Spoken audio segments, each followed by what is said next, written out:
Police commendation day উপলক্ষে যোৰহাটত CISF জোৱানৰ প্লাজমা দান কাৰ্যসূচী। যোৰহাটত 10জন CISF জোৱানে একেলগে দান কৰিলে প্লাজমা। আজি কেন্দ্ৰীয় আৰক্ষীসকলৰ শ্বহীদ স্মৃতি দিৱস আৰু শ্বহীদ স্মৃতি দিৱসৰ লগত সংগতি ৰাখি যোৰহাট চিকিৎসা মহাবিদ্যালয়ত চিনামৰা ONGCৰ CISF ইউনিট কেম্পৰ 10জন জোৱানে একেলগে দান কৰিলে প্লাজমা। প্লাজমা দান মহান দান। এজনে প্লাজমা দান কৰাৰ ফলত সুস্থ হৈ উঠিব পাৰে আন এজন কোভিড আক্ৰান্ত ৰোগী। তেনে ক্ষেত্ৰত চিনামৰা CISF ইউনিট কেম্পৰ 10জন জোৱানে একেলগে প্লাজমা দান কৰাটো নিশ্চয়কৈ এক প্ৰশংসনীয় পদক্ষেপ।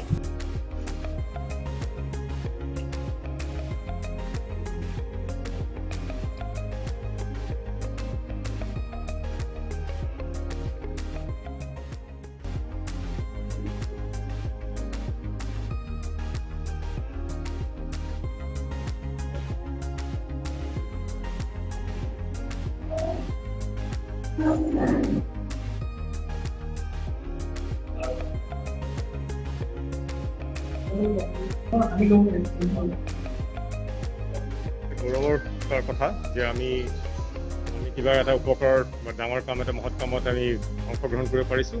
কিন্তু ONGC যোৰহাটৰ কথা মই এইটো কথা ক'বই লাগিব যে আগতেও ONGC যোৰহাট আগবাট লৈছিলে। তেতিয়া আমি অসমত প্ৰথম আমাৰ অনাৰেবল স্বাস্থ্যমন্ত্ৰীয়ে কৈছিলে যে প্লাজমাৰ কাৰণে চেণ্ট্ৰেল পুলিচ ফ'ৰ্চৰ কথা তেওঁলোকে আহ্বান জনাইছিলে।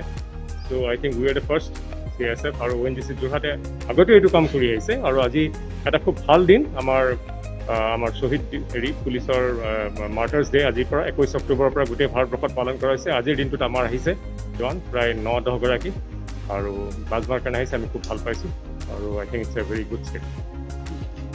CISF के जवान जो हैं वो सामने आए हैं प्लाज्मा डोनेशन के लिए। आज 10 जवान हैं।